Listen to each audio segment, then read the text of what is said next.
Hello everyone. Tonight we're diving into a question swirling around the Great Sphinx of Giza, the iconic monument that stood for thousands of years, guarding secrets buried beneath the sands. Are there hidden chambers beneath the Sphinx, or is it all just ancient myths mixed with modern imagination? Join us as we plunge into a story packed with drama, chills, and surprises right now. Before you snuggle under your blanket and get cozy, hit that like button, drop a comment telling us where you're watching from, and let us know what time it is where you are. It's so cool to see who's joining us from all over the world. Imagine waking up not on your soft bed with your phone's alarm blaring, but under the scorching sun of ancient Egypt's desert, around 2500 BCE. No morning coffee, no Wi-Fi, just sand everywhere. It creeps into your hair, clings to your skin, grinds between your teeth. The smell of dry earth mixes with the heat rising from the ground, like you're being slowly baked in a giant pottery kiln. You blink, try to adjust to the blinding light, and then you see it, the Sphinx, massive, mysterious, it's half human, half beast face staring right at you. Those stone eyes seem to whisper, you don't belong here. You stumble to your feet, barefoot on the searing sand. Around you, the cacophony of an ancient construction site fills the air. The clanging of hammers on stone, the shouts of overseers, the groans of hundreds of workers dragging massive blocks under the unrelenting sun. You smell sweat, stone dust, and somewhere, the faint whiff of smoke from flickering torches. This isn't a Hollywood movie, no epic soundtrack, just the raw harshness of reality. You wonder, what am I doing here? But before you can answer, a wiry man, skin baked by the sun, wearing a tattered linen tunic, slaps your shoulder. Move it, no daydreaming. Work doesn't wait. He tosses you a blunt stone pick and points toward the base of the Sphinx. The Sphinx, you realize, isn't just a statue. It's the heart of an entire world. Built during the reign of Pharaoh Khafre, around 2558 to 2532 BCE. It's not just a symbol of power, but a declaration to the gods. The ancient Egyptians believed the Sphinx was a guardian, a mythical creature with a lion's body and a human head, watching over the pyramids and the souls of departed kings. But what sends a shiver down your spine isn't its size, over 73 meters long, 20 meters tall, but the stories whispered among the workers. They talk of secret chambers, hidden tunnels deep beneath the limestone, holding treasures or curses. You start working, swinging the pick into the stone at the Sphinx's base. Each strike feels like it's waking something ancient, as if the rock itself groans under the weight of time. You overhear a worker muttering to his neighbor, "Don't dig too deep, or you'll wake something that shouldn't be stirred." You turn about to ask, but he just shakes his head and keeps working. A creeping unease crawls up your spine, like getting an email from your boss at midnight titled, "We need to talk ASAP." But here, there's no escape button. You're trapped in this era, in this story. History records that the Sphinx is more than an architectural marvel. Modern archaeologists, like Zahi Hawass, discovered mysterious voids beneath it using seismic scans in the 1990s. These voids, possibly natural caves or man-made chambers, sparked countless theories. Some believe they're the legendary Hall of Records, storing ancient knowledge from a lost civilization. Others, more skeptical historians, argue they're just geological cracks, nothing special. But as you stand here, sweat streaming down your face, you can't help but wonder, if there's nothing down there, why are the workers so afraid? Now, you take a break, sitting in the Sphinx's shadow. An older woman, likely a water carrier for the workers, hands you a cup of murky Nile water. It tastes of earth and faintly fishy, but you're too thirsty to care. She looks at you, her eyes clouded with desert dust, and tells a story. Long ago, she says, a man dug too deep beneath the Sphinx. He found a door, but when he opened it, he never returned. They say his soul still wanders the desert, searching for home. You force a laugh, trying to brush off the fear, but your heart pounds.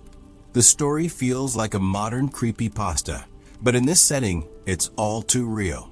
As the sun sets, the sky blazes orange, and you look up at the Sphinx. The last light of day catches its face, highlighting cracks and the scars of time. You think of modern life, late night scrolling TikTok, racing deadlines, social media drama.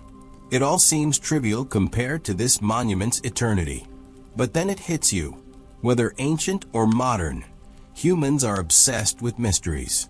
We dig, we search, and sometimes we find things we shouldn't touch.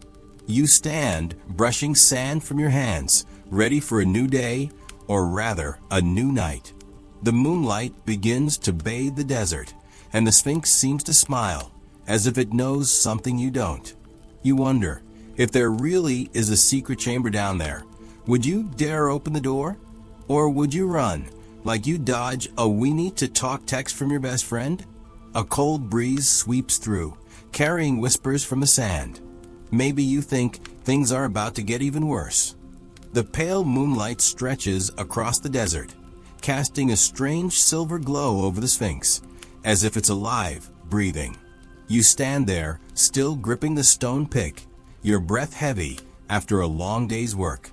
Sand clings to your skin, dry and itchy, a constant reminder that you don't belong here. Around you, other workers are setting up tents, tattered linen flaps fluttering in the night breeze. The smell of smoke from small campfires mixes with the scent of desert earth, creating an odd aroma, both warm and unsettling.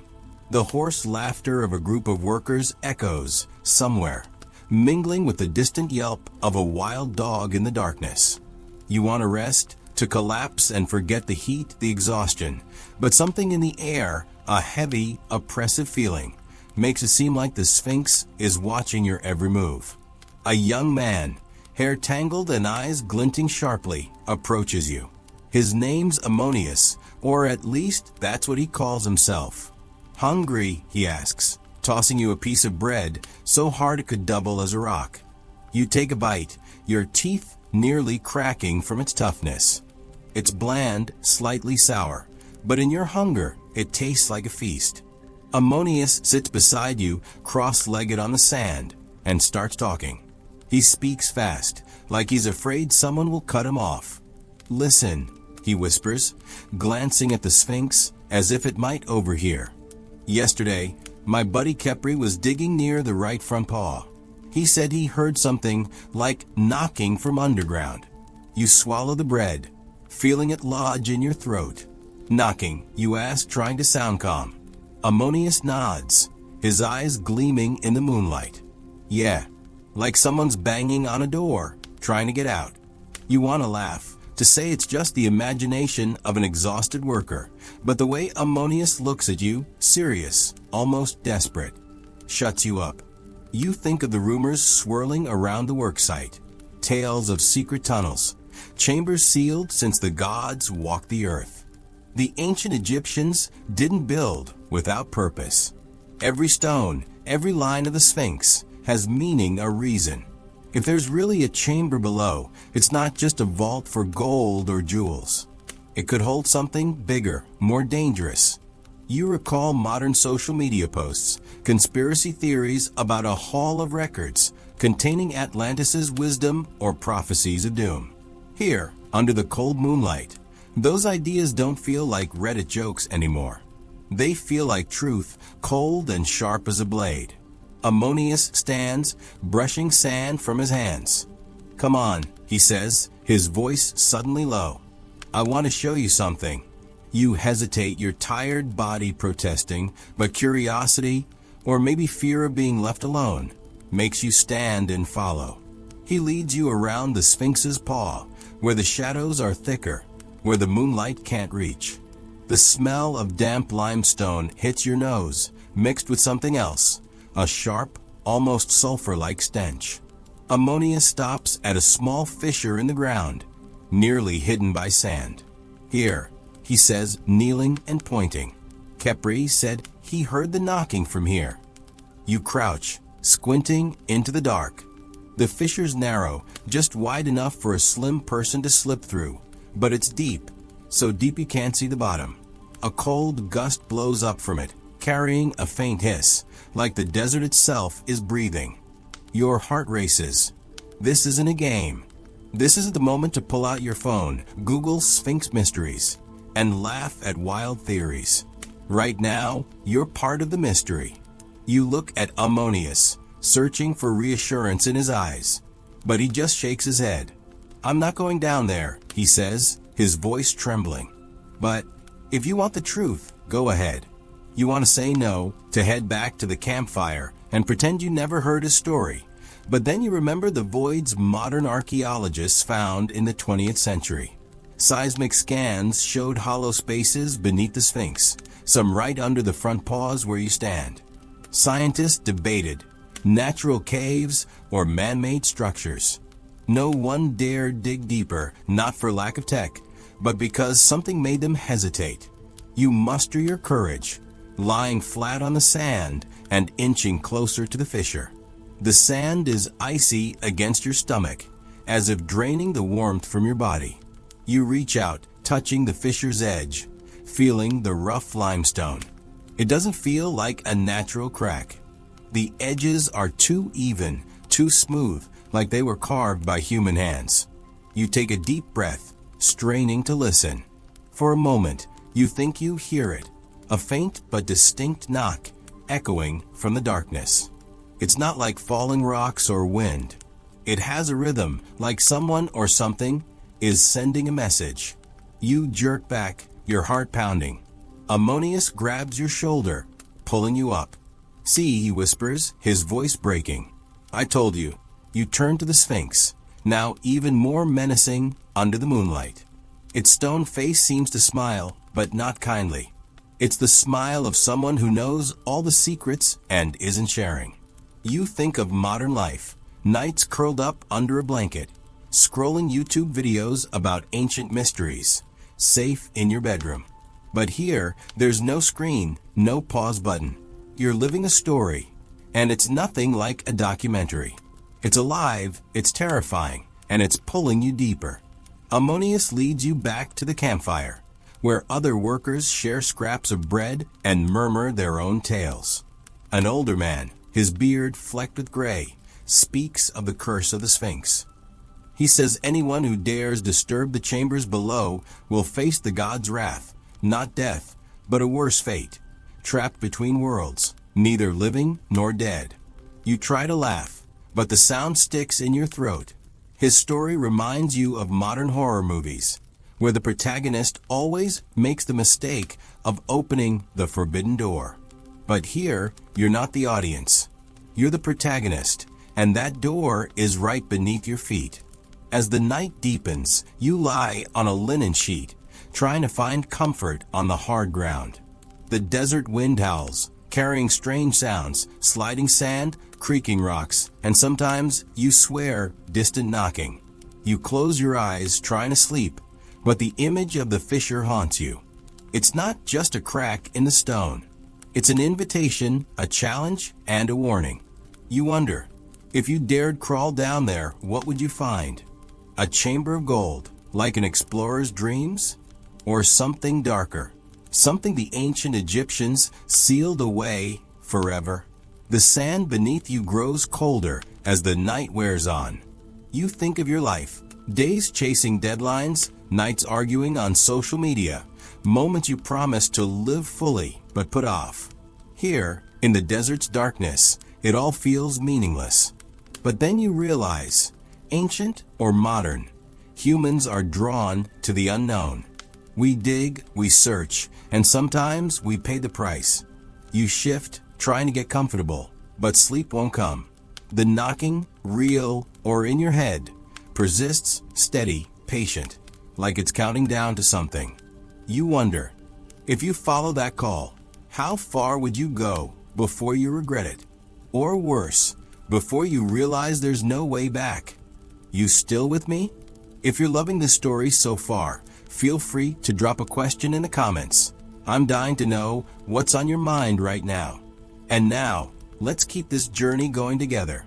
The sun rises, painting the desert a blazing gold, but the heat is already creeping in, a reminder that today won't be any kinder than yesterday. You wake up on the stiff linen sheet, your body aching from endless hours of labor, and a fitful sleep haunted by the knocking from that fissure. Sand clings to your skin, dry and itchy, as if the desert is trying to swallow you bit by bit. You smell the faint smoke of extinguished campfires, mingling with the stench of sweat and dusty earth. Around you, other workers are quietly preparing for the day, their murmurs blending with the desert wind, creating a strange soundtrack, familiar yet unsettling. You want to stand, to shake off last night's fear, but the Sphinx's stone eyes are still watching you, like an overseer who never blinks. Ammonius appears, looking even more exhausted than you, his eyes bloodshot from lack of sleep. "Eat," he says, tossing you a handful of dried beans and a stale piece of bread. You chew hungrily, trying to ignore the bland taste or the grit of sand between your teeth. He sits beside you, but this time he's quieter, as if last night's story drained him. "Kepri didn't show up today," he finally says, his voice low and tense. "He claims he's sick, but I know. He's scared." After hearing that knocking, he's not himself anymore. You stop chewing, the beans catching in your throat. "Scared?" you ask, though you already know the answer. Ammonius nods, staring out toward the Sphinx's paw, where the fissure hides beneath the sand. He says he dreamed of a door, and something behind it was calling his name. Ammonius' words send a shiver through you, like a cold gust cutting through the desert heat. You think of modern horror movies, where the protagonist hears a voice from the dark and still, foolishly, walks toward it. But here, there's no screen to turn off, no exit button. You're stuck in this reality, and the knocking, real or imagined, is becoming part of you. You look at your hands, rough from work, and wonder, are you brave enough or foolish enough to find out what's waiting down there? Work begins, and you're back with the pick, striking the limestone at the Sphinx's base. Each swing echoes like a heartbeat, steady but haunting. The noise of the worksite, hammers, shouts, the dragging of stones, seems to be swallowed by a strange silence surrounding you. You feel the eyes of other workers, quick glances they avert just as fast, as if they know you were near the fissure last night. The old man who spoke of the curse of the Sphinx passes by and mutters, "Don't let the sand swallow your soul." You want to ask what he means, but he's gone, lost in the crowd, leaving you with a growing sense of dread. Mid-morning, a sudden commotion breaks the rhythm of work. A worker, younger than you, screams and stumbles out from a corner near the Sphinx's paw. His face is ashen, hands trembling, like he's seen a ghost. "There's something down there," he yells, his voice cracking. The overseers bark at him to shut up, but a crowd of workers gathers, whispering and pointing. You push through, heart pounding, and see him pointing at another crack, smaller but close to the fissure you saw last night. "I swear I saw light," he says, eyes wide with terror. "Like fire but cold." Other workers scoff, calling him a coward, but you notice Ammonius beside you, his face pale. "He's not lying," Ammonius whispers. "I've seen it too, but I didn't dare say." The young worker's story sends the work site into a buzz. Some say it's just sunlight reflecting off the stone, but others, especially the older ones, mutter about gods and curses. You think of modern historical records. In the 19th century, explorers like Giovanni Battista Caviglia dug around the Sphinx, searching for entrances to hidden chambers. They found small tunnels, but no treasure or hall of records, as legends promised. Yet Caviglia's notes mention strange phenomena, unexplained lights, sounds from underground. Modern scientists dismiss these as hallucinations from fatigue or low oxygen in confined spaces. But standing here in the desert, with the smell of damp stone and the searing heat, You're not sure you trust science anymore. Noon arrives, and you sit under a scrap of linen to escape the sun. A woman, maybe a worker's wife, hands you a cup of murky water. You drink, trying not to wince at the earthy taste. She looks at you, her eyes sharp as knives, and says, "Stay away from that fissure. Things buried don't want to be disturbed." You want to ask more, but she turns away, leaving you with her unfinished story and a chill down your spine. You think of modern life, scrolling through X posts, laughing at wild conspiracy theories from the safety of your room. But here, there's no screen to shield you. Every story, every warning, feels like a piece of a larger puzzle. Work resumes, but your mind is elsewhere. Each swing of the pick, each drop of sweat, pulls you closer to the fissure, not physically, but in the way it haunts you. You're starting to realize the Sphinx isn't just a statue. It's a riddle, a challenge, and maybe a warning. Modern archaeologists, like Mark Lehner, have studied this area for decades, mapping every inch of the Giza Plateau. They found evidence of a network of tunnels, some leading to burial sites. But no one dares dig deep beneath the Sphinx. Is it because they fear damaging history?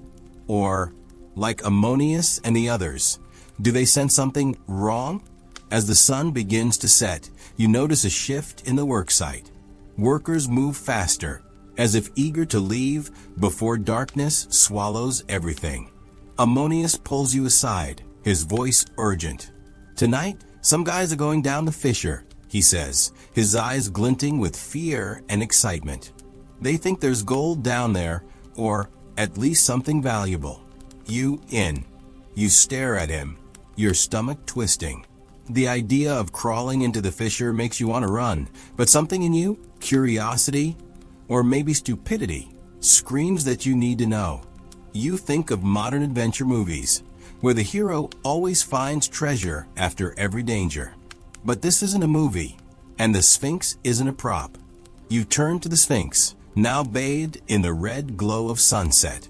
Its stone face seems to smile, but that smile carries a promise, or a threat. You feel your heartbeat, fast and heavy, like drums in your chest.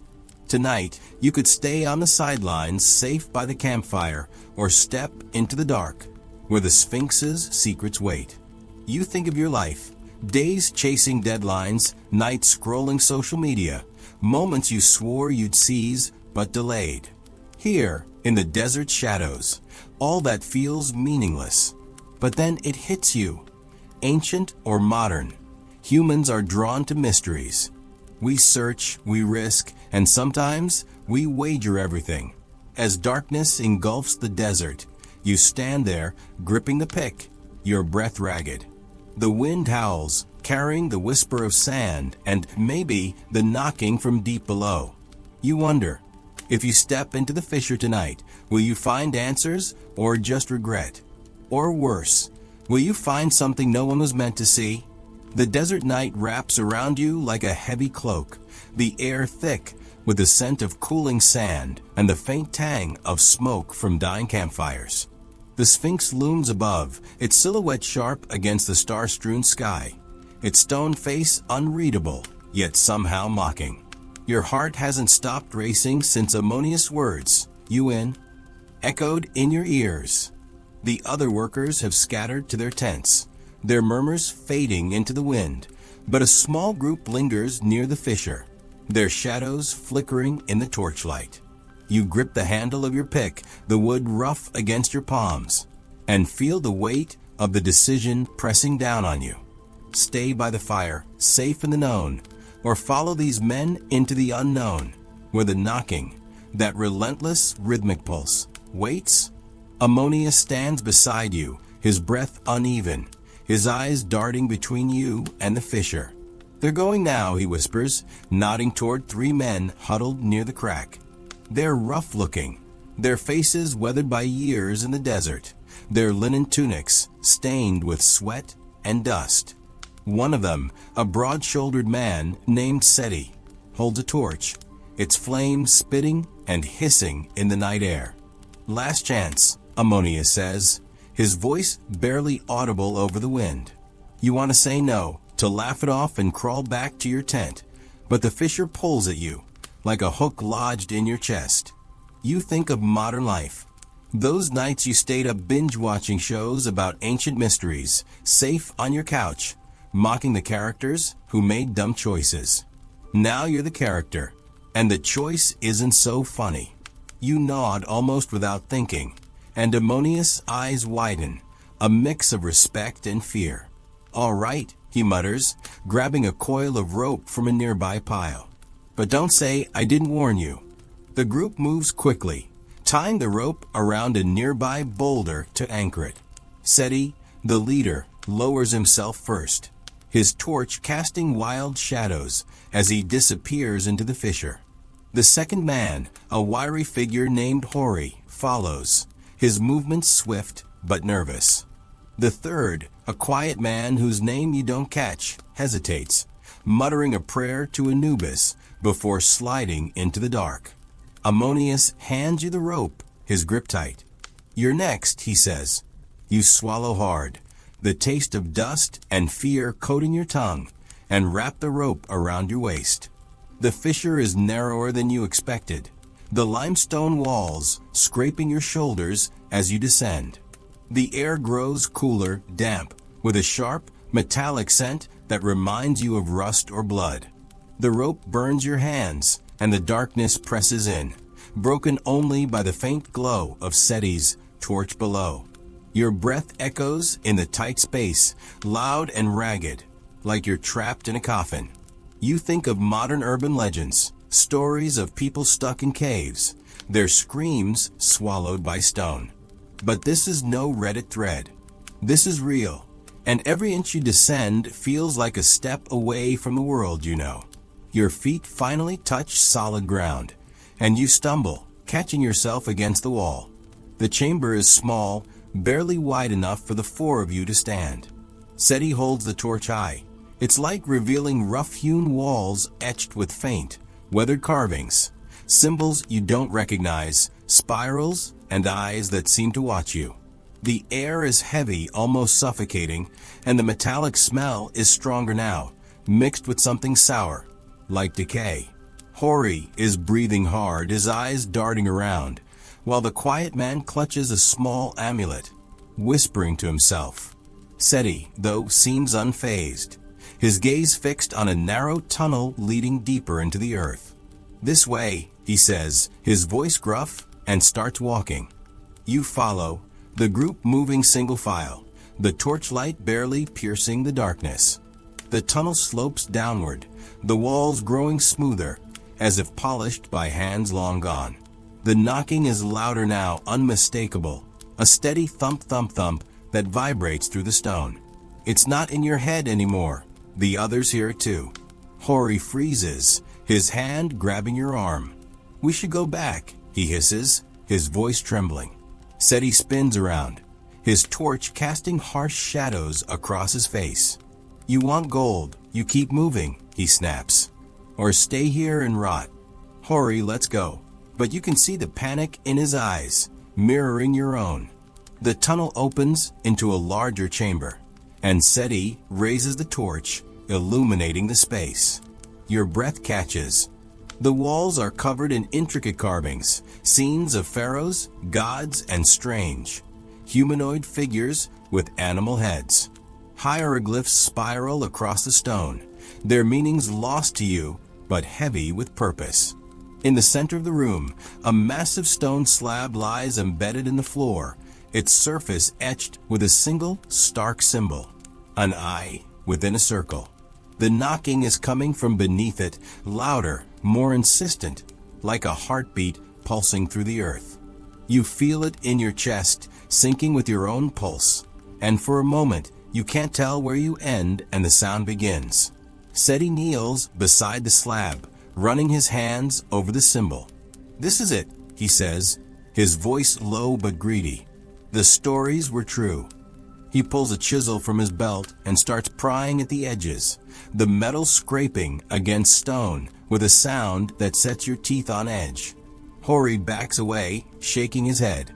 No, no, we shouldn't, he mutters, but Seti ignores him, his movements frantic. The quiet man steps forward, his amulet now dangling from his hand. This is sacred, he says, his voice steady for the first time. You're angering the gods. Seti laughs, a harsh, barking sound. Gods don't pay for bread, he says, and keeps working. You stand frozen, torn between running and staying. The knocking grows faster, almost desperate, and you swear you hear something else, a low, guttural hum, like a voice trying to form words. You think of modern archaeology, the scans in the 1990s that found voids beneath the Sphinx, the debates over whether they were natural or man-made. Some researchers, like Robert Schoch, argued the Sphinx predates the pyramids, hinting at a lost civilization.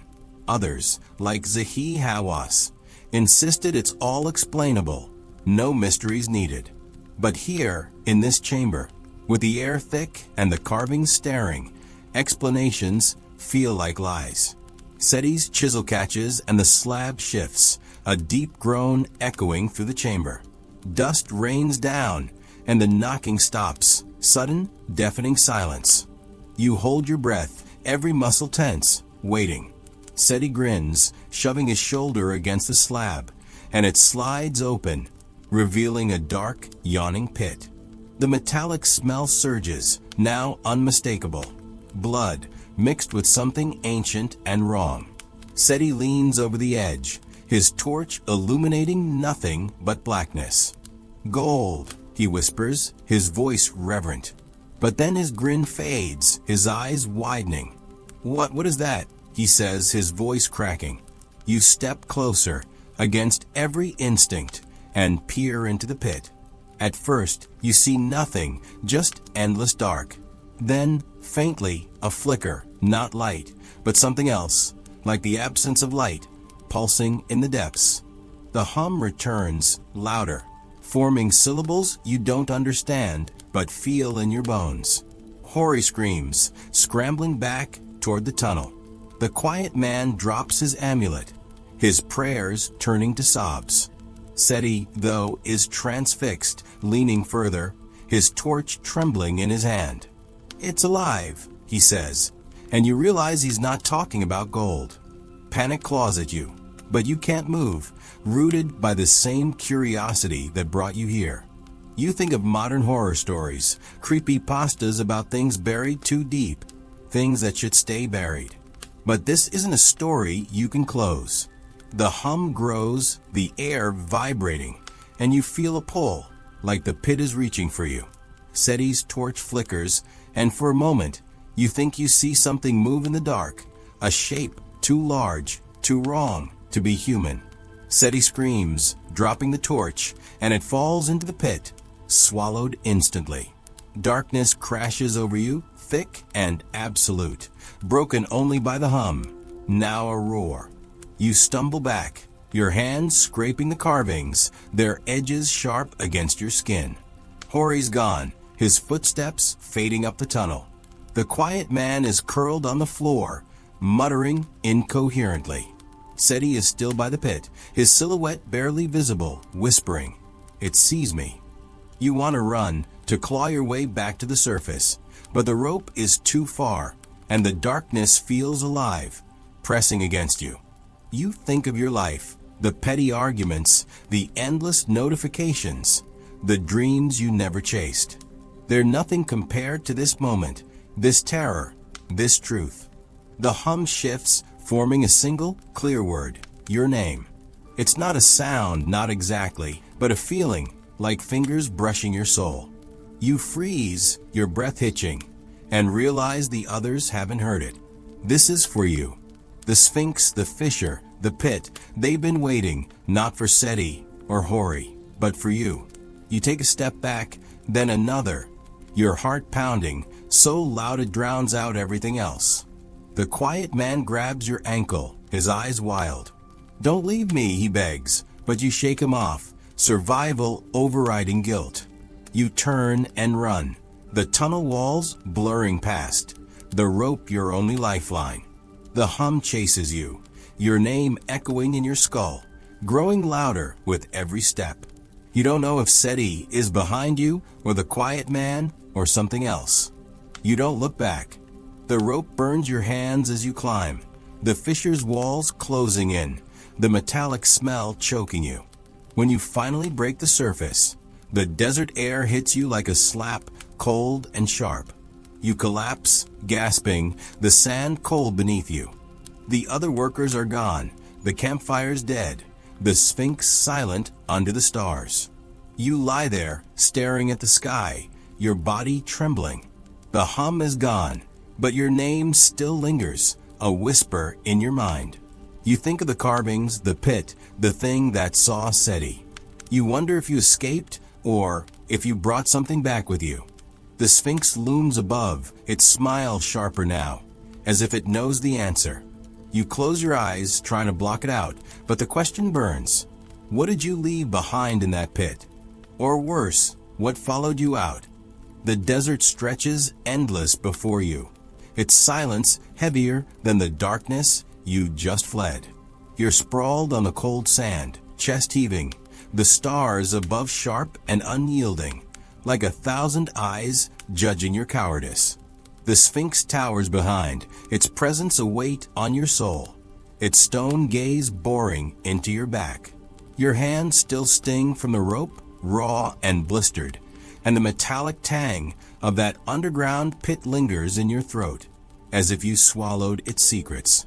The camp is eerily quiet, no workers, no flickering campfires, just the wind, whispering your name in a voice too familiar, too close. You scramble to your knees, heart pounding, and scan the shadows, half expecting Seti or the quiet man to crawl out of the fissure, or worse, something else. You stumble toward the nearest tent, its linen flapping like a ghost in the breeze. Inside, it's empty, the bedding strewn as if abandoned in a hurry. You call out, your voice hoarse, Ammonius? Anyone? The only answer is the wind, carrying the faint, rhythmic thump you thought you'd left below. It's softer now, distant, but unmistakable, like a heartbeat buried in the sand. You clutch your head, trying to drown it out, but it's inside you, pulsing with every breath. You think of modern life, those moments you'd refresh X obsessively, chasing distractions from stress. But here, there's no scrolling to escape. The desert, the Sphinx, the thing in the pit, they've claimed you. You force yourself to move, staggering through the camp, searching for signs of life. The tools are scattered, half buried in sand, as if the workers fled mid-task. A clay jug lies shattered, its water long soaked into the earth, leaving a dark stain like blood. You pause, catching a glint in the moonlight, Ammonius knife, its blade etched with a crude falcon, abandoned near a tent. You pick it up, the handle warm despite the cold night, and tuck it into your belt. It's not much, but it's something, a tether to the world above. You wonder where Ammonius is, if he waited for you, or if he ran when the camp emptied. The thumping grows louder, and you realize it's not just in your head. It's coming from a Sphinx, from the fissure you crawled out of. You freeze, every instinct screaming to run, but your feet carry you back toward the crack, drawn like a moth to flame. The rope is still there, taut against the boulder, swaying slightly as if someone just climbed it. You kneel, peering into the darkness, and hear it, not just a thump, but a scraping, like stone on stone, slow and deliberate. Your breath catches, and you back away, the knife trembling in your hand. You think of modern horror games, the jump scares you laughed off, but this isn't a game. There's no save point, no reset. A shadow moves in the fissure, and you bolt, sprinting toward the edge of the camp, the sand sucking at your feet. The Sphinx's silhouette looms larger, its smile sharper, as if it's pleased with your fear. You duck behind a pile of stone blocks, hard hammering, and listen. The scraping stops, replaced by silence, but it's not comforting. It's the silence of a predator waiting. You think of historical accounts, ancient Egyptian texts like the Inventory Stela, hint at the Sphinx as a guardian, not just of tombs, but of something older, something the priests feared. Modern scholars dismiss it as myth, but here, with the sand cold and the air thick, myth feels truer than fact. You creep forward, sticking to the shadows, the knife a feeble comfort. The camp's edge gives way to open desert, and you realize you have nowhere to go. The nearest village is miles away, across dunes that would swallow you by dawn. You think of your old life, the comfort of a late-night Uber, the glow of your phone guiding you home. But here, you're alone, or worse, not alone. The thumping starts again, closer, and you spin, scanning the darkness. A figure stumbles from the camp, lurching toward you. It's Ammonius, his face pale, his tunic torn. "You made it," he gasps, collapsing beside you. I thought you were gone." You grab his arm, pulling him behind the stones. "What happened?" you whisper, voice shaking. "Where is everyone?" Ammonius' eyes are wild, darting to the Sphinx. "They heard it," he says. "After you went down, the ground shook. People screamed about voices, shadows moving in the tents. They ran. I stayed for you." His words hit like a punch, guilt mixing with fear. You want to ask about Seti, Hori, the quiet man, but the thumping grows louder, and Ammonius' grip tightens. "It's not done with us," he says, his voice breaking. "It knows we open the slab." You peer over the stones, and your blood runs cold. The fissure is glowing, not with fire, but with that same unnatural flicker you saw in the pit, a pulsing void that hurts to look at. The thumping is synced with it, a rhythm that pulls at your mind, urging you to return. You think of modern science, theories about infrasound, low-frequency vibrations that cause dread or hallucinations. Some say the pyramids were built to harness such energies. But this isn't a lab experiment. This is something alive, something that spoke your name. Ammonius tugs at you, his voice urgent. "We need to leave, now." But you're rooted, staring at the glow, feeling it call you. You remember the carvings, the eye within a circle, the humanoid figures with animal heads. They weren't just art. They were warnings or instructions, or maybe a map to something the ancients feared. You think of Edgar Cayce, the 20th century mystic who claimed the Sphinx hid a haul of records from a lost civilization. Mainstream archaeologists scoffed, but here in the desert's grip, Cayce's visions feel less like fantasy. The glow pulses brighter, and a shape emerges from the fissure. Not human, not animal, but something between, its edges blurred, like it's woven from shadow. Ammonia screams, dragging you back, and you run, the sand slipping underfoot, the knife useless in your hand. The thumping follows, shaking the ground, and you feel the shape's gaze, heavy and ancient, locking onto you. You think of your life, the deadlines, the DMs, the plans you never followed. They're dust now, irrelevant against this thing that knows you, that wants you. You and Ammonius reach a cluster of rocks, diving behind them, gasping for breath. The thumping slows, but the glow lingers, casting unnatural shadows across the desert. Ammonius shaking, his face streaked with tears. "We shouldn't have gone down," he whispers. "We woke it." You want to argue, to say it's just fear, but the knife in your hand feels like a toy, and the glow feels like a promise. You think of the quiet man's amulet, the prayers that failed him, and wonder if any god can hear you now. The night stretches on, the stars cold and distant. You and Ammonius huddle in the rocks, the Sphinx watching, its smile unchanged. The thumping is fainter now, but it's still there waiting. You clutch the knife, its falcon etching, biting into your palm, and realize you can't stay here. The desert, the camp, the Sphinx, they're no longer safe. You think of modern escape rooms, the thrill of solving a puzzle to get out. But this puzzle is older than time, and the price of failure isn't a game over. It's oblivion. You look at Ammonius, his eyes pleading for a plan, but you have none. The glow pulses once more, and you feel your name again, not spoken, but carved into your soul. You stand, gripping the knife, and take a step toward the desert, away from a sphinx. Ammonius grabs your arm, his voice desperate. Where are you going? You don't answer, because you don't know. All you know is the thumping, the glow, and the thing that's hunting you. You wonder, can you outrun something that knows your name? Or worse, is it already inside you, waiting for the moment you stop running? You still here, right?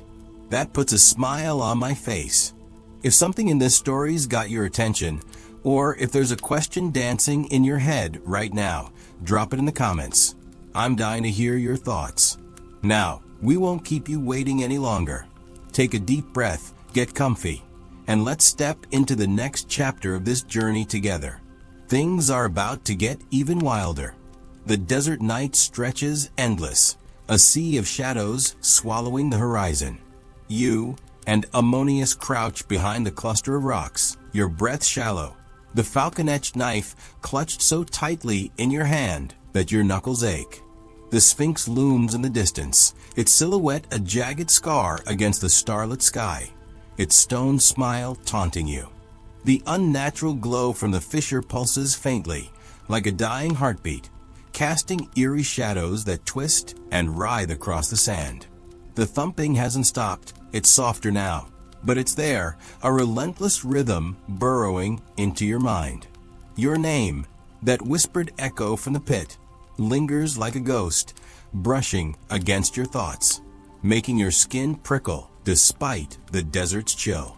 Ammonius' eyes are wide, his face streaked with dirt and fear.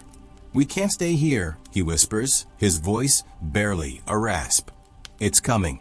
You want to ask what it is, but the memory of that shape, not human, not animal, but something wrong, silences you.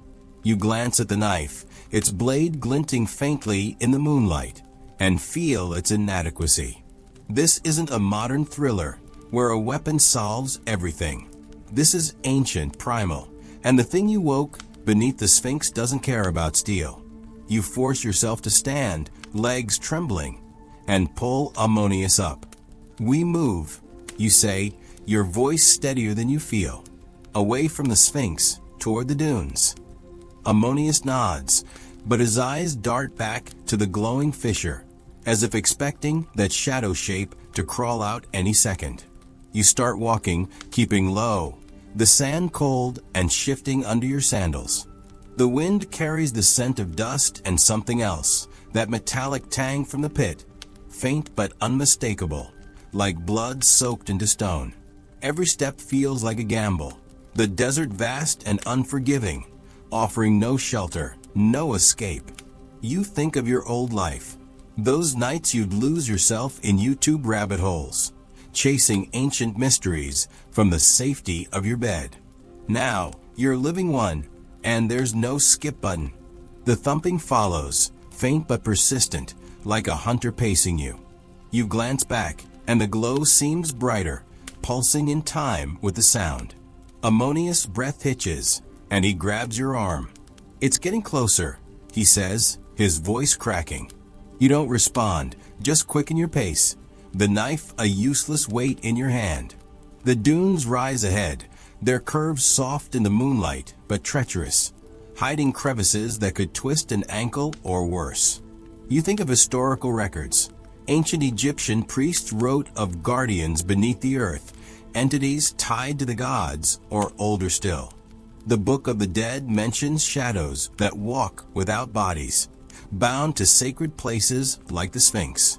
Modern scholars call it superstition, but here, with the thumping in your ears, superstition feels like truth.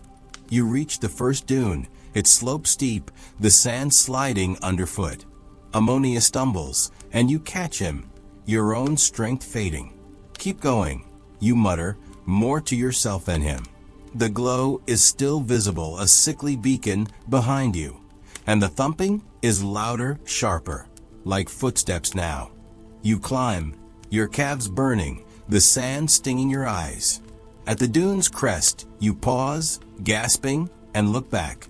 The Sphinx is smaller now, but the fissure's glow is brighter, and the shape, that blurred, impossible thing, is clearer, moving slowly across the camp, its edges shimmering like heat waves. It doesn't run. It doesn't need to. It knows where you are. Ammonius' voice trembles. What is it? You shake your head, no answers, only fear. You think of modern conspiracy theories, posts on X about ancient tech beneath the Sphinx, about entities sealed away by pharaohs.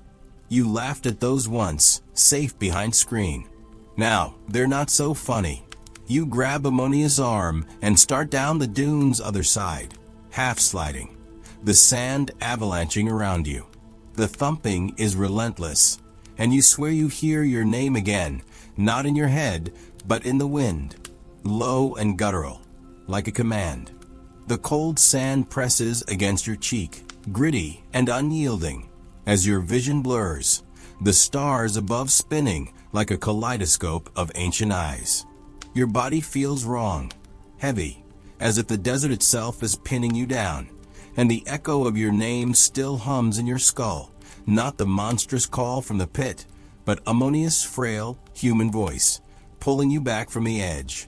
You gasp, the air sharp and tasting of dust, your chest aching with every breath. The glow from the fissure has faded, leaving only the moonlight to carve shadows across the dunes. But the thumping lingers, soft and distant, a reminder that whatever you faced hasn't gone. The Sphinx looms in the background, its stone face serene yet cruel, as if it's savoring your collapse. You try to move, but your limbs are sluggish, your hand empty where the falcon-etched knife once was. Did you drop it, or did it take it? Ammonius' hands grip your shoulders, shaking you, his voice hoarse with panic. Get up. We can't stay here. His face hovers above you, pale and streaked with sand, his eyes wide with a fear that mirrors your own, but lacks the weight of that moment when the shape called your name. You groan, forcing yourself to sit, the world tilting as you do. The desert is silent now, save for the wind's low moan and the faint thump-thump, like a heartbeat buried deep. You touch your chest, half expecting to feel something foreign, something that isn't you. But there's only your own frantic pulse. What happened? You croak, your throat raw, as if you've been screaming for hours. Ammonius pulls you to your feet, his grip bruising. You walk toward it, he says, his voice trembling. You raised the knife, and then you fell. The light went out, and it was gone. I thought you were dead. His words hit like stones, each one dragging you back to that moment. The shape's eyes, the calm that wasn't calm, the pain that tore through you. You look down, expecting wounds, but your tunic is intact, your skin unmarked. Yet the ache in your bones feels deeper, like something was carved out of you, or worse, left behind. You think of modern horror stories, the ones where the survivor carries the monster home, a ticking bomb in their soul. This feels too close to that. We need to go, Ammonius says, glancing back at the Sphinx, its silhouette a dark promise against the sky. Before it comes back. You nod, though every step feels like betrayal, like you're leaving a piece of yourself in that hollow where you fell. The dunes stretch ahead, vast and treacherous, their curves hiding dangers you can't name. You stumble after Ammonius, the sand sucking at your sandals, the wind carrying that metallic tang, now faint but ever present, like a stain on the air. You think of your old life, those nights you'd stay up, scrolling through X, laughing at posts about ancient curses. Now, you're living one, and the humor is gone. The thumping follows, soft but relentless, a shadow trailing your steps. You don't look back, but you feel it, the Sphinx's gaze, the fissure's pull, the thing that knows you. Ammonius leads the way, his pace frantic, his breath ragged. There's a village, he says, his voice strained. Past the dunes, near the Nile. If we make it by dawn, we might be safe. You want to believe him, but the word safe feels hollow. like a promise you can't trust. You think of historical texts. The ancient Egyptians built the Sphinx to guard. But guard what? The pyramids, the dead, or something older? Something they feared enough to bury and forget? Modern archaeologists like Zahi Hawass call it a monument, nothing more. But here, with a thumping in your ears, it feels like a prison. The dunes grow steeper, the sand colder, and your legs burn with every step. Ammonius stumbles again, and you catch him, your own strength fading. The sky is lightening, a thin gray line on the horizon. But dawn feels too far, too fragile. The thumping is louder now, closer. And you swear you hear your name again, not in the wind, but inside you. A low hum that makes your teeth ache. You grip Ammonius' arm, your voice sharp. Do you hear it? He freezes, his eyes searching yours, and nods. It's not just you, he whispers. It's calling me too. The admission chills you, binding you in a shared doom. You think of modern ghost stories, the ones where the haunting isn't a place, but a person, a curse that spreads. Did you both carry it out of the pit? You push forward, the dunes giving way to flatter ground, the sand firmer underfoot. The thumping is a drumbeat now, steady and unyielding, and the metallic smell grows stronger, like blood pooling nearby. You scan the darkness, expecting the shape to rise from sand, but there's nothing, just the endless desert and the Sphinx's distant shadow. Ammonius points ahead, his voice desperate.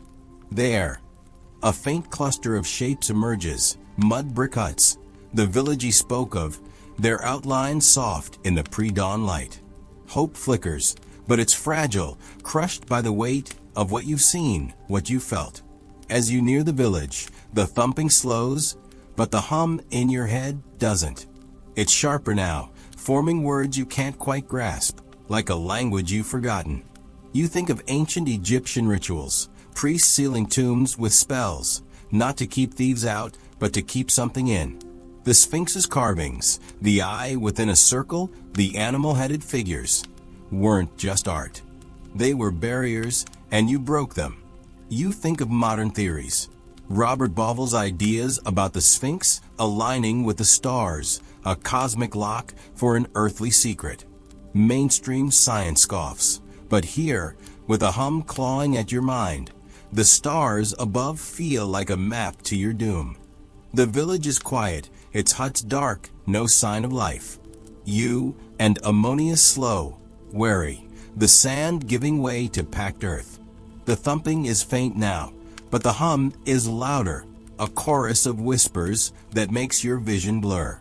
You clutch your head, staggering, and Ammonius grabs you, his voice urgent. Stay with me. But his words are distant, drowned by the hum. Now a voice, clear and cold, speaking your name, then Ammonius, then others. Names you don't know, but feel, like memories you never lived. You think of modern neuroscience, studies on auditory hallucinations, how stress can trick the brain. But this isn't stress. This is real, and it's growing. A figure steps from a hut, an old woman, her face weathered, her eyes sharp despite the hour. She holds a clay lamp, its flame steady, and stares at you, unblinking. You brought it, she says, her voice low, not a question, but a fact. You freeze, the hum spiking, your name louder, clearer. Ammonius steps back, his hand on your arm, but you can't move, rooted by her gaze. What? You manage, your voice shaking. She steps closer, the lamp casting shadows across her face, making her look ancient, eternal. The shadow, she says. It walks with you now. You think of the quiet man's amulet, the prayers that failed, and wonder if this woman knows how to stop it. She turns, gesturing for you to follow. And you do, Ammonius trailing, his breath ragged. The hut is small, its air thick with the scent of herbs and smoke.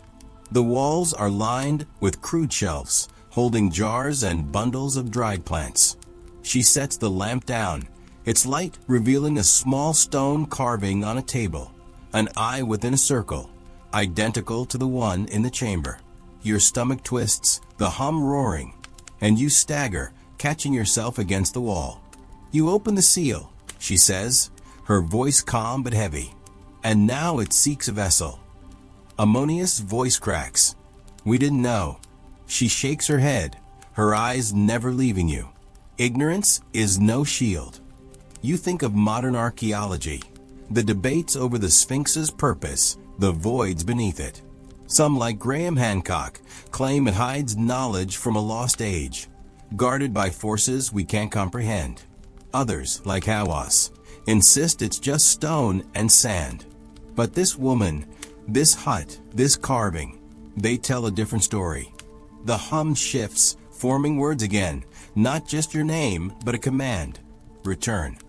You grip the table, fighting it, but it's strong, pulling at your will. The woman watches, her face unreadable. It shows you, she says, because you answered. You think of your life, the petty fights, the late-night scrolls, the dreams you ignored. Did they lead you here, to this moment, this choice? She reaches for a jar, pulling out a handful of dark powder, and begins chanting, her voice low. The words ancient, unfamiliar. The hum falters, but doesn't stop, and the thumping returns, louder, shaking the hut's walls. Ammonia's eyes are wide, his hands trembling. Can you stop it? He asks, his voice pleading. The woman doesn't answer, sprinkling the powder in a circle around you, her chant growing urgent. The hum fights back, your name a scream now, and you feel it, a presence, not just in your mind, but in your blood, your bones. You think of modern exorcisms, the ones you'd see in viral videos, laughed off as theater. This is no theater. This is war. The thumping crescendos, the lamp's flame flickering, and the carving glows. Its eye burning with that same not light from the pit. You scream, or think you do, the pain back, sharper, like knives in your soul. The woman's chant rises, her voice a blade cutting through the hum, and for a moment, you're free, gasping, the world clear. But the thumping doesn't stop, and the glow returns, fainter but there, waiting. The woman slumps, her face drawn. It's not done, she says, her voice weary. You carry it now. You look at Ammonius, his face a mirror of your fear, and realize you're not just running from the desert. You're running from yourself. The Sphinx watches, its smile eternal, and you wonder, can you cut out the thing inside you? Or is it already you waiting to wake? The air in the hut is thick, heavy with the scent of burnt herbs and the lingering metallic tang that clings to your skin like a second shadow. The old woman's words, you carry it now, echo in your mind, each syllable a weight pressing against your chest. You stand there, gripping the table, your knuckles white, the hum in your head softer but persistent, a low, insidious whisper weaving your name with others you don't recognize. The clay lamp flickers, casting jagged shadows across the walls, and the stone carving of the eye within a circle seems to pulse, its glow faint but alive, watching you. Ammonius huddles in the corner, his breath shallow, his eyes darting between you and the woman, as if he's not sure who to fear more. The thumping outside has slowed, but it's still there, a distant heartbeat in the earth, reminding you that the thing you woke beneath the Sphinx is far from gone. The woman's face is etched with exhaustion, her hands trembling as she sets the jar of dark powder down. Her chant has stopped, but the air feels charged, like the moment before a storm. You try to speak, but your throat is raw, your voice a rasp. What do you mean I carry it? The words come out sharper than you intend, laced with a desperation you can't hide. She looks at you, her eyes ancient, unyielding, and for a moment, you see something in them, pity, or maybe recognition. The shadow, she says, her voice low, deliberate. It marked you when you answered its call. It lives in you now, waiting. You shake your head, wanting to deny it, but the hum spikes a needle in your skull, and you stagger, catching yourself against the wall. Ammonia's voice breaks the silence, trembling but defiant. There has to be a way to stop it. He steps forward, his hands clenched, as if he could fight the invisible thing that binds you both. The woman's gaze shifts to him, then back to you, her expression unreadable.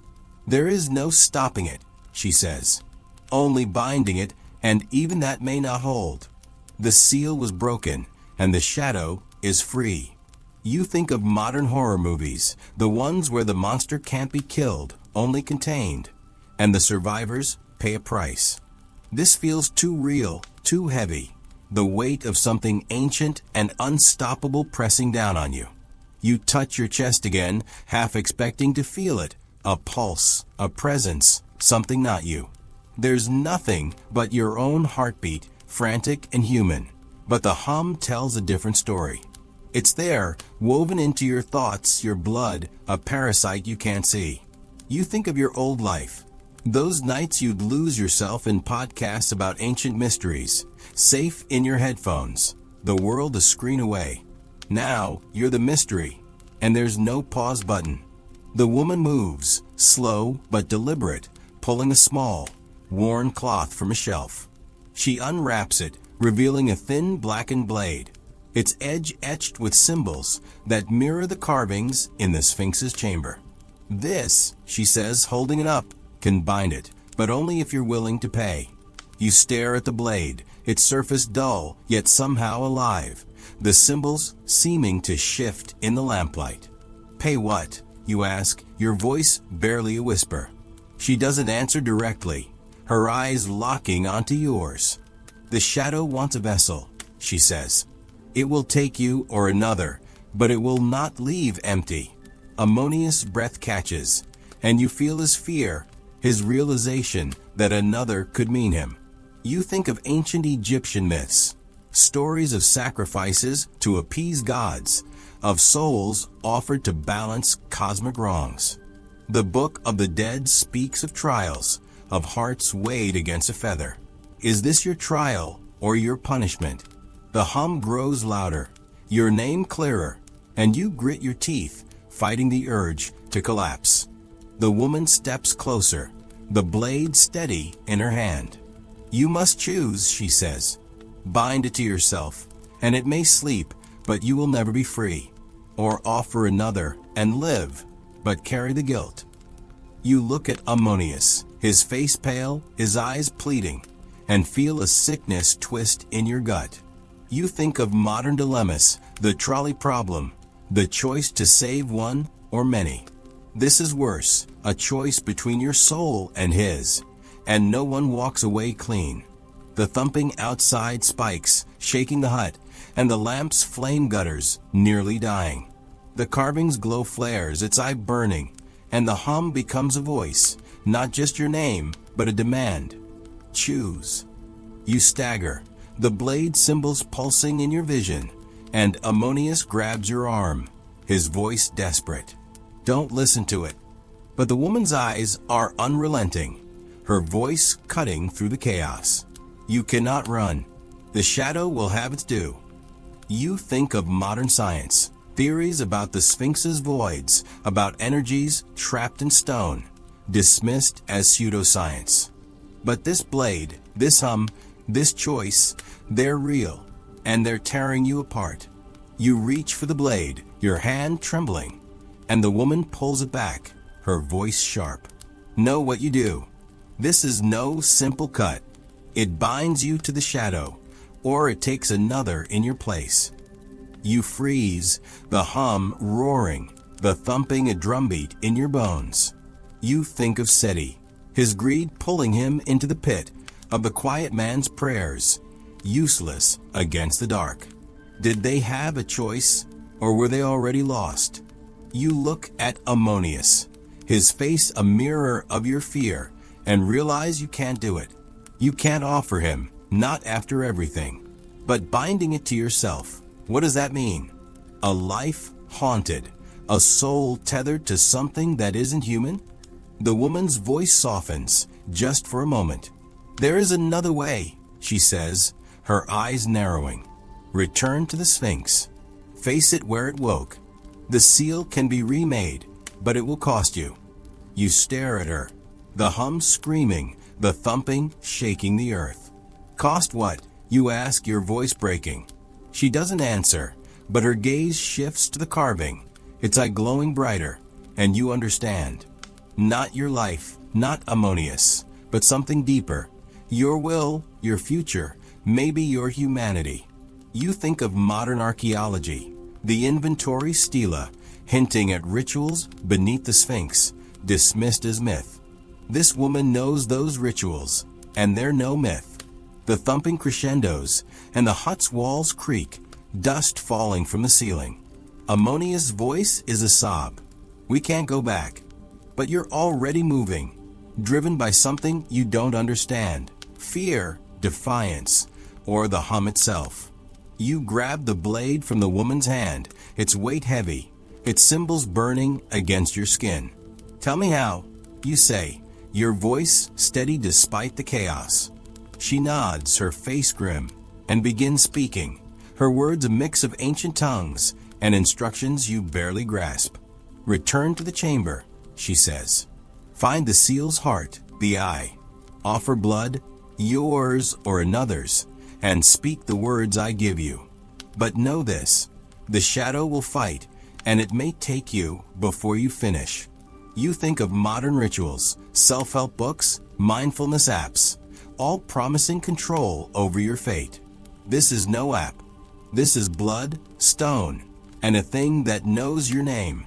You turn to Ammonius, his face ashen, and nod.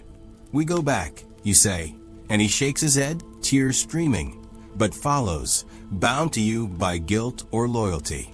The woman hands you a small pouch of the dark powder, her voice low. Spread this around the seal. It will weaken the shadow, but not for long. You tuck it into your tunic, the blade heavy in your hand, and step out into the desert. The sky is gray now, dawn's edge creeping closer, but the desert feels darker, the thumping louder, the hum a constant pressure. The Sphinx waits, its silhouette sharper, its smile a challenge.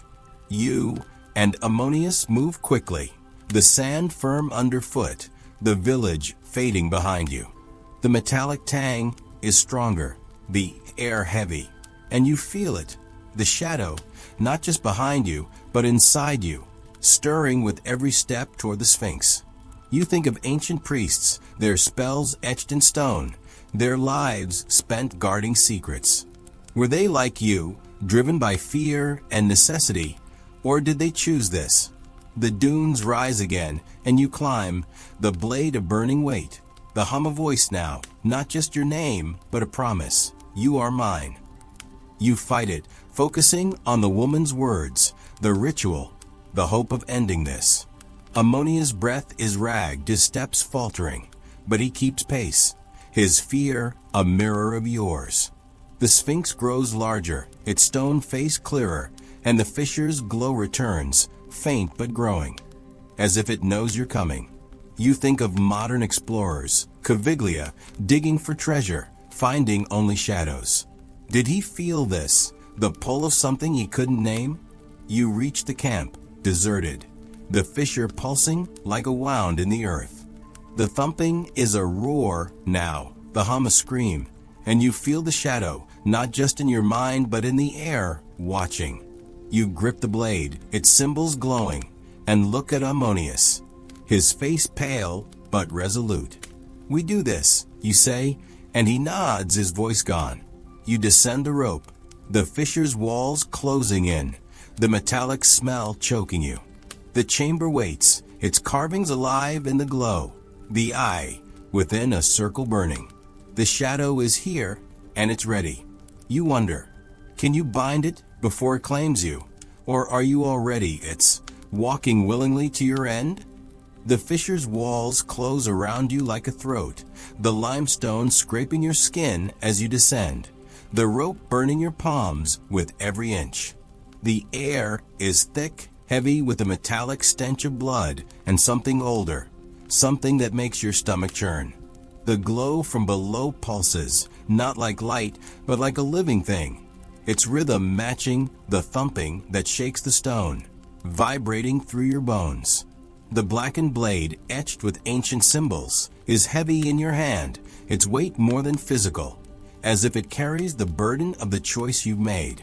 Ammonius follows close behind, his breath ragged, his presence a fragile anchor to the world above. The hum in your head is a constant scream now, your name woven with others, a chorus of voices that aren't yours, pulling at your mind, urging you to turn back, to surrender. But you can't. The Sphinx, the shadow, the seal, they've claimed you, and there's no running anymore. Your feet hit the chamber floor, and you stumble, the blade clattering against the stone, its symbols flaring briefly in the glow. The carvings on the walls seem to writhe, the pharaohs and animal-headed figures watching with eyes that feel too alive. The eye within a circle, the seal's heart, dominates the center of the room, its glow brighter, more menacing, like a star about to collapse. The thumping is deafening, a pulse that drowns out your thoughts, and the hum is no longer just a sound but a force, pressing against your skull, whispering promises of rest if you give in. You grip the blade tighter, the symbols biting into your palm, and glance at Ammonius. His face is pale, his eyes wide, but he nods, a silent vow to see this through, though you both know the cost may be more than either of you can bear. You step toward the seal, the pouch of dark powder clutched in your other hand, the woman's words echoing. Spread this around the seal. It will weaken the shadow, but not for long. The air grows heavier, the metallic smell choking, and you feel it. The shadow, not just around you, but inside you, stirring, fighting to keep its hold. You kneel, pouring the powder in a shaky circle around the eye, its grains glinting like ash in the glow. The thumping falters just for a moment, and the hum quiets, but the shadow's presence surges, a wave of cold that makes your breath catch. You think of modern science, studies on electromagnetic fields, how they can trick the mind, create dread. But this is no trick. This is real, and it's angry. Ammonia's voice breaks the silence, trembling but urgent. Do it now. He stands by the tunnel, his hands clenched, as if ready to bolt, but refusing to leave you. You nod, raising the blade, its symbols glowing brighter, almost alive. The woman's instructions were clear: offer blood, yours or another's, and speak the words. You hesitate, the blade hovering over your palm, the hum roaring back. Your name a command now, not a whisper. You think of ancient Egyptian rituals, blood offerings to gods, to balance the scales of Ma'at. The Book of the Dead speaks of trials, of souls tested in the underworld. Is this your test or your end? You press the blade against your palm, the pain sharp but distant, drowned by the hum. Blood wells, dark and warm, dripping onto the seal's eye. The glow flares, blinding, and the thumping stops, the silence sudden and suffocating. You speak the words the woman gave you, a guttural chant in a tongue you don't understand, each syllable heavy, like stones in your throat. The carvings pulse, the eye burns, and the shadow fights back, a pressure in your chest, like hands squeezing your heart. You think of modern horror, the exorcisms you'd see in viral videos, dismissed as fake. This is no fake. This is war, and you're losing. The hum becomes a scream, not just your name, but Ammonius. And you hear him cry out, collapsing against the wall. Keep going, he gasps, his voice raw. And you force the words out, blood dripping faster, pooling in the eye's center. The glow shifts, not brighter but darker, a void that pulls at you, threatening to swallow you whole. You think of the pit, the shape that called you, and realize it's here, in the seal, in you. The blade trembles in your hand, the symbols searing your skin, and you feel it, the shadow, not just fighting, but merging, its essence weaving into yours, claiming you as its vessel. You stagger, the chant faltering, and Ammonius grabs your arm, his eyes wild. Don't stop. But the shadow's voice is louder, Not words now, but a feeling, a promise of power, of eternity, if you let it stay. You think of your old life, those nights you'd scroll through X, chasing distractions, avoiding choices. This is the choice you can't avoid.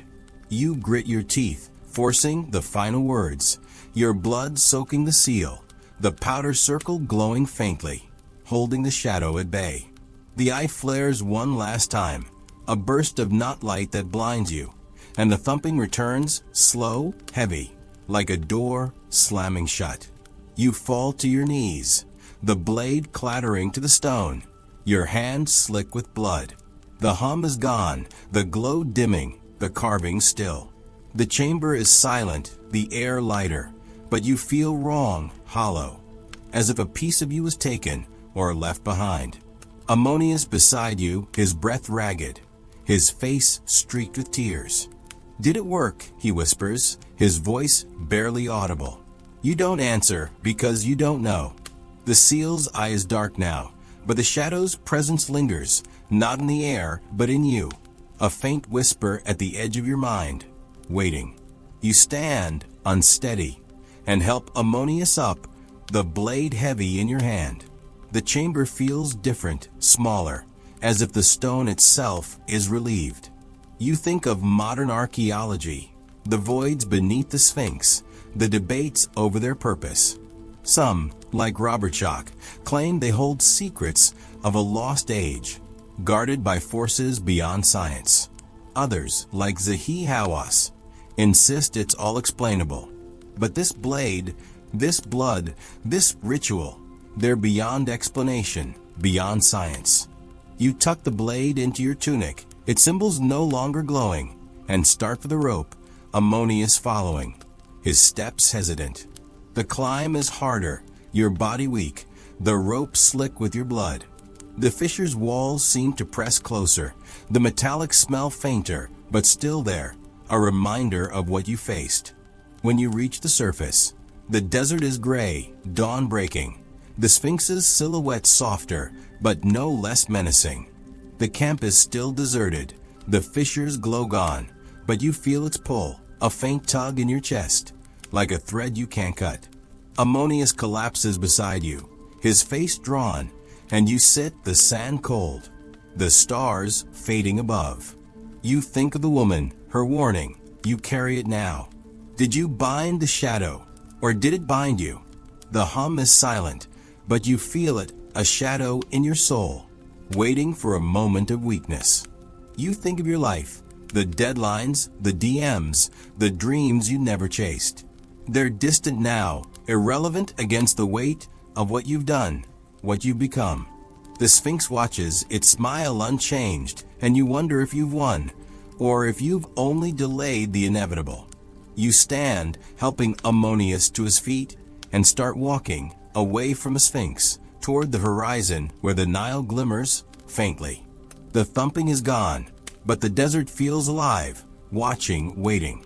You think of ancient priests, their lives spent guarding secrets, their souls tethered to the gods. Are you like them now, a guardian of something you can't name? Or are you its prisoner, carrying it wherever you go? The blade in your tunic is a heavy reminder. It symbols a promise or a threat. You wonder, is the shadow truly sealed, or is it biding its time, waiting for you to break? The desert dawn breaks, a thin veil of light stretching across the horizon, painting the sand in hues of gold and gray. You and Ammonius walk in silence, your steps heavy, the blade tucked against your chest a constant reminder of the weight you carry.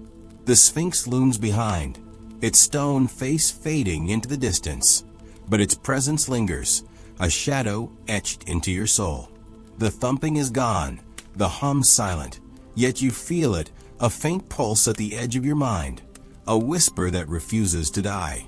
Your journey began under the scorching sun, a stranger in a world of cat and stone, thrust into the heart of a mystery older than time. You dug beneath the Sphinx, heard the knocking, faced the fissure's glow, and descended into the pit where the shadow waited. You fought it with blood and words, sealed it with a ritual that cost you something you can't name. And now, as you walk toward the Nile's faint glimmer, you wonder if you've truly escaped or merely delayed the inevitable. The sand is firm underfoot, the air cool, but heavy with a metallic tang that followed you from a chamber. Ammonius' face is drawn, his eyes hollow, but he keeps pace, bound to you by a shared ordeal. You think of the path that led you here, the overseer's harsh commands, the whispered tales of secret chambers, the old woman's warnings, and the blade's burning symbols. Each moment was a thread in a tapestry you didn't choose to weave, yet it's yours now, a story written in blood and fear. You recall modern life, those nights scrolling through X, chasing ancient enigmas from the safety of a screen. That world feels like a dream, distant and irrelevant, as the desert's reality presses against you, unyielding and eternal. The Nile's shimmer grows closer, a ribbon of life cutting through the barren expanse. You think of the ancient Egyptians, their belief in the river as a gateway to the afterlife, a path to renewal. But renewal feels out of reach. The shadow's whisper is faint, but it's there, a seed planted deep, waiting for a crack in your resolve. You grip the blade tighter, its symbols no longer glowing, but heavy with purpose. The woman's voice echoes, you carry it now. Did you bind the shadow to the seal, or did it bind itself to you? You think of historical texts, the inventory stela, hinting at rituals beneath the Sphinx, dismissed by scholars like Zahi Hawass as myth. Yet you've lived those myths, felt their truth in the thumping, the glow, the voice that knew your name. Ammonius breaks the silence, his voice soft, almost lost in the wind. Do you think it's over? You look at him, his face a mirror of your doubt, and want a lie to offer hope. But the whisper in your mind, the blade's weight, the Sphinx's eternal smile, they tell a different story. I don't know, you say, your voice raw, but we're alive. It's not much, but it's enough for now. You think of modern horror, the stories where the monster is never truly gone, only sleeping. This feels like that, a victory laced with dread, a pause before the next chapter you can't predict. The village comes into view, mud brick huts clustered along the Nile's edge, their outlines soft in the morning light. A few figures move, early risers tending to nets or fires, their lives untouched by the shadow you carry. You and Ammonius slow, wary, the memory of the old woman's hut too fresh. You think of her, the clay lamp, the stone carving, the chant that held the shadow at bay. Was she a priestess, a guardian like the ancient ones who built the Sphinx? Or was she like you, marked by a choice she couldn't undo? You'll never know, but her words guide you still. The shadow will have its due. You reach the village's edge, the Nile's cool breath a stark contrast to the desert's dry heat. A fisherman glances up, his eyes narrowing, and you wonder if he senses it, the shadow in you, the blade's weight. You think of modern psychology, studies on trauma, how it lingers in the body, the mind. This is more than trauma. It's a presence, a pact you made with something beyond comprehension. You and Ammonius find a shaded spot near a hut, collapsing onto the packed earth, your body spent. The blade rests in your lap, its symbols dull, but alive, a reminder of the ritual, the blood, the seal. The Nile flows past, its surface calm, reflecting the rising sun. You think of the ancient Egyptians' gods, Osiris, reborn through death, Anubis, weighing souls. Did they face shadows like yours, or were their gods kinder? You recall modern theories, Graham Hancock's claims of a lost civilization, Robert Bauval's starry alignments. They felt like stories once, puzzles to debate over coffee. Now, they're truths you've touched, paid for with your blood, your will, maybe your soul. The shadow's whisper is faint, but it's there, a question. Did you win, or did you lose yourself to win? Ammonius speaks again, his voice steadier. What now? You look at the Nile, the village, the desert behind you, and feel the blade's weight. You could stay, blend into this world, live as a stranger among strangers. Or you could walk on, carrying the shadow, the blade, the truth of what you've seen. You think of your old life, the deadlines, the notifications, the dreams you let slip. They're gone, replaced by this new reality, this new you. We live, you say, the words heavy but true. And we watch. For the shadow, for the hum, for the moment it stirs again. You stand, helping Ammonius to his feet, and face the Nile. The village wakes, voices rising, life moving forward. You tuck the blade into your tunic, its symbols a vow, to guard, to fight, to carry what others can't. The Sphinx is far now, but its smile follows you, a reminder that some doors, once opened, never fully close. You think of ancient priests, their lives spent in service to secrets. You're one of them now, not by choice, but by fate, a guardian of a shadow you can't destroy, only hold at bay.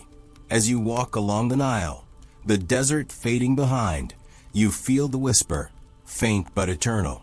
It's not your name now, but a promise, a pact.